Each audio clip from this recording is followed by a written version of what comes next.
이어서 인공지형에 의해 가지고 바람이 움직일 수 있습니다. 자, 움직이는데 어떻게 움직이냐 하면은 크게 나누가 첫 번째, 자, wash down 현상, 세류라고 이름을 부를게요. 자, 여기에 보시면은 꿀뚝에 연기가 꿀뚝에서 나오고 있습니다. 이때 꿀뚝 위에서 부는 바람이 있습니다. 자, 이 바람이 꿀뚝에 바람이 세다면은 센 바람이 오면은 꿀뚝 연기가 꿀뚝 아래쪽으로 지면으로 씻겨져서 와시 다운 현상으로 지표면까지 내려올 수 있습니다. 자, 이런 세류 현상이 발생되면은 안 되잖아. 지표면에 사람들이 숨을 쉬어야 돼요. 이때 다시 말해서 이 세류 현상을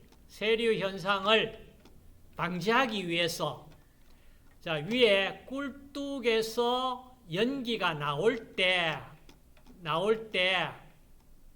수직으로 연기 배출 속도를 꿀뚝에서 부는 바람의 풍속의 2배 이상 되도록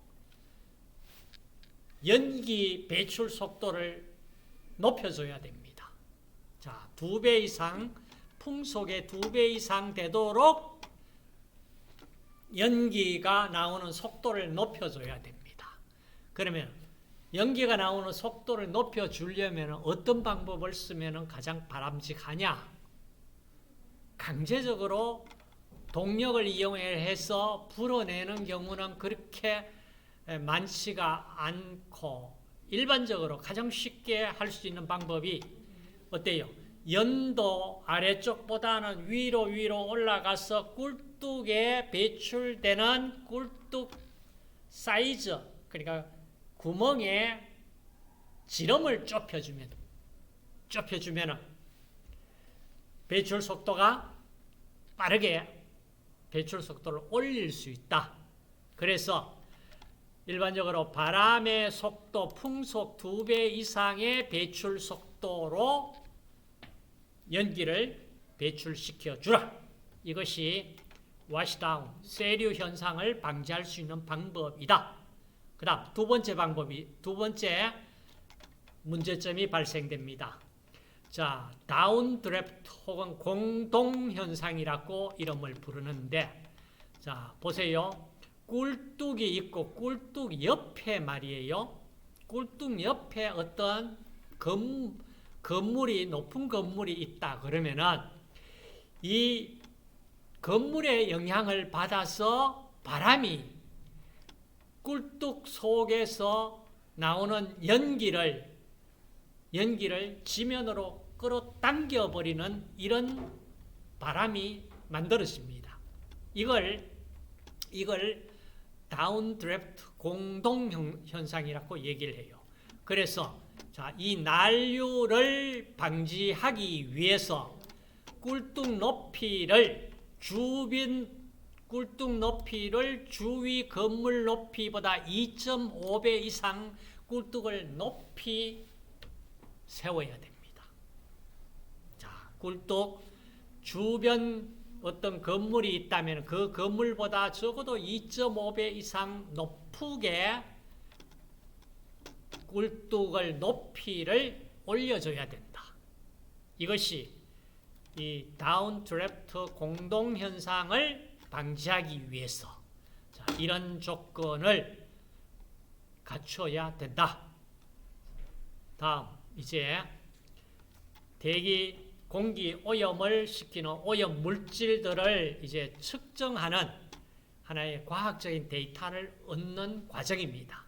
자, 여기에 첫 번째 나오는 것이 매연을 어떻게 측정하느냐. 자, 매연 측정 방법입니다. 자, 매연 배출 허용 기준은 자, 2도 이하. 자, 2도 이하 매연 기준이 있다.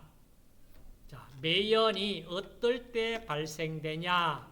발생 원인은 통풍 부족 과다 시, 처리 용량을 초과하여 다량 어떤 연소를 시킬 때, 공기가 충분히 공급되지 못해서 공기비가 부족할 때, 유온 유압이 부족할 때, 취급 미숙할 때, 연소장치 불량할 때, 저질 연소 시 등등, 자, 이와 같을 때 매연이 발생됩니다. 자, 매연 발생된 매연 측정하는 방법을 설명을 합니다. 자, 설명하는데 측정 기구는 뭐다? 이름이 링겔만 매연 농도계. 자, 링겔만 스모크 차트입니다. 자, 스모크 차트가 어떻게 만들어져 있냐? 가로 14, 세로 21cm로 만들어져 있고 매연 농도를 0도에서 5도, 다시 말해 6단계로 매연 농도를 측정합니다. 자, 측정 방법 보겠습니다. 자, 여기 보세요.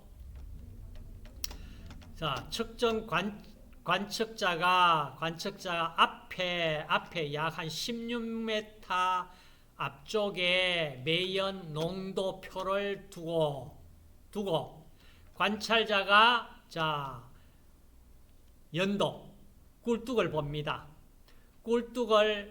꿀뚝과 연기 사이에 약 한 30에서 45cm 속의 연기의 매연을 이제 관찰을 해서 여기에 농도표와 비교를 합니다.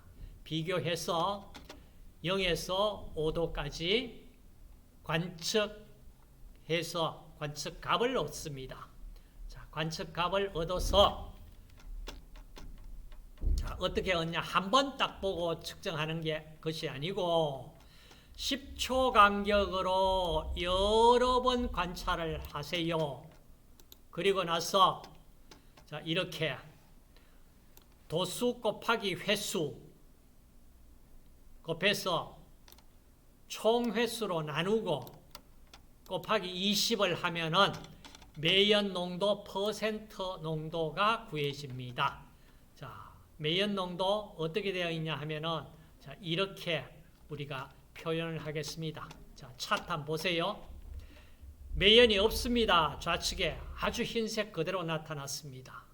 이걸 매연 0도라고 그럽니다. 0도. 그 다음 아주 새카맣게 전체 100%가 매연으로 관찰됐다. 그러면은 이것이 매연 5도입니다. 5도. 그럼 이제 남았는 부분이 자, 20, 40, 60, 80 매연이 20, 40, 60, 80%에 해당될 때 매연 1도, 2도, 3도, 4도, 5도 완전히 매연 100%. 자, 이렇게 판정을 합니다. 자, 매연 측정 판정했습니다. 그 다음 이제 배출가스를 측정을 하겠습니다. 배출가스. 자, 배출가스는 연도에서 측정을 하는 방법이 자, 이렇게 조건이 있습니다. 자, 이 조건은 쉽게 얘기해서 자, 수직 연도 내 하부 난류가 시작하는 곳에서 연도 안지름의 8배 이상 되는 상부를 향한 곳에서 측정을 해야 됩니다. 그 다음 밑에 난류 지점, 위에 상부 난류 지점으로부터 하부 연도로는 안지름의 2배 이상 내려오는 곳. 다시 말해서 너무 아래쪽과 연도 끝 가까운 쪽에 매연을 측정하면 안 된다 이 얘기예요. 중간 영역에서 측정을 하라 이런 얘기인데 문제는 대개 이렇게 미리 만들어져 있습니다. 보시면은 자, 연기가 이렇게 연도로 올라가는데 여기에 측정공이 뚫혀져 있고 측정 위치가 사람이 올라가서 측정을 해야 될 경우 같으면 사람이 올라갈 수 있도록 사다리로 올려져 있고 이렇게 측정할 수 있도록 이 측정공이 마련되어 있습니다. 자, 이렇게 해서 이 측정공에서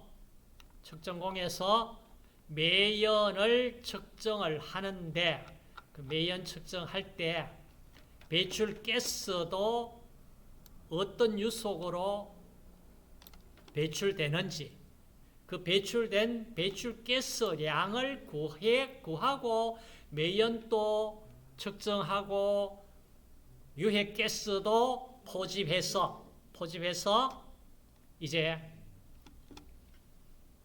연기 속에 존재하는 유해 물질을 양을 구합니다. 자, 거기에 첫 번째 나오는 것이 배출가스 유속 유량 측정 장치가 이와 같이 피토관으로서 배출가스 유속 유량을 측정합니다. 피토관은 자, 이렇게 생겨 있습니다. 피토관. 자, 피토관 측정법이라는 자, 실험 기구 자, 보셨고 그다음 이제 자, 가스 크로마토그래피. 자, 크로마토그래피인데 이동상이 가스인 경우 가스 크로마토그래피라고 그럽니다. 리퀴드 크로마토그래피도 있고요. 자, 크로마토그래피를 이용을 해서 자, 유기화몰 정성 정량 분석을 합니다.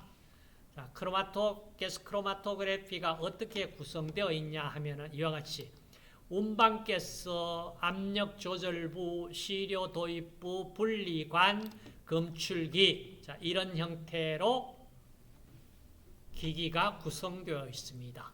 자, 보입니까? 가스 크로마토그래피. 자, 운반가스가 공급이 됩니다.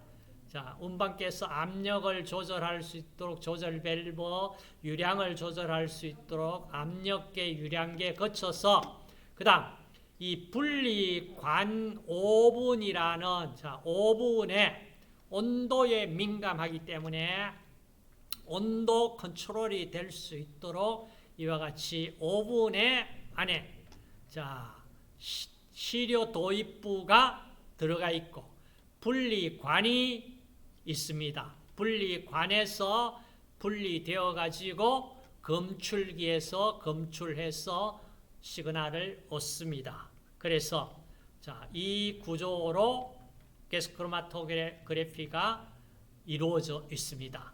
그다음 흡광광도법. 자, 흡광광도법. 빛의 흡수를 이용하는 자, 분자 상태의 빛을 흡수하는 빛은 UV 영역에서 비지블 영역, 자외선 가시광선 영역의 빛을 흡수하는 원리를 이용했습니다. 자, 이건 분자 상태의 빛을 흡수하는 흡광광도법입니다. 크게 나눠가지고 광원부, 파장선택부, 단색화부, 측광부로 이루어져 있습니다. 광원부에는 텅스텐 램프, 가시광선 영역의 광원으로 텅스텐 램프를 쓰고 그 다음 중수소 방정관에서는 UV, 자외선 영역의 빛을 공급을 해주는 광원으로 중수소 방정관을 이용을 합니다. 그리고 파장선택부에는 회절격자를 사용을 합니다.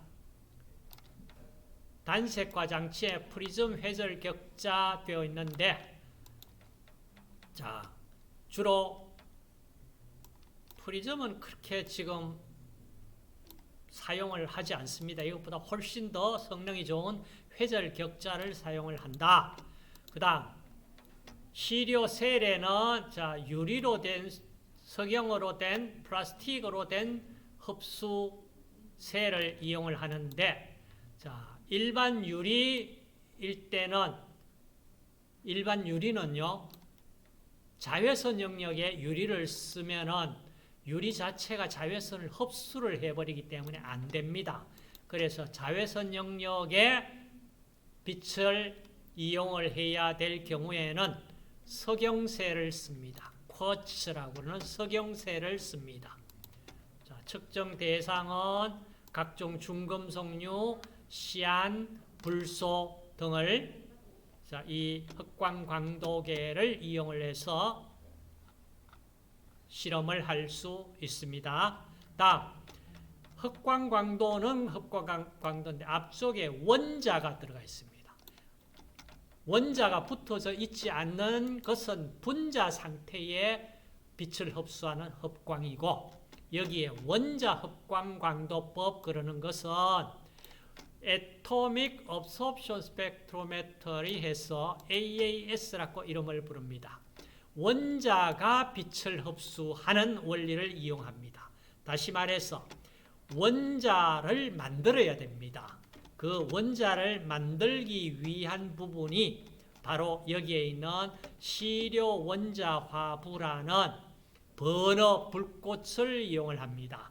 버너 불꽃, 광원부에 광원이 나오고 그 다음 시료 원자 화부 불꽃 속에 이제 시료가 들어갑니다. 불꽃을 만들기 위해서 가연성 가스, 조연성 가스가 필요합니다.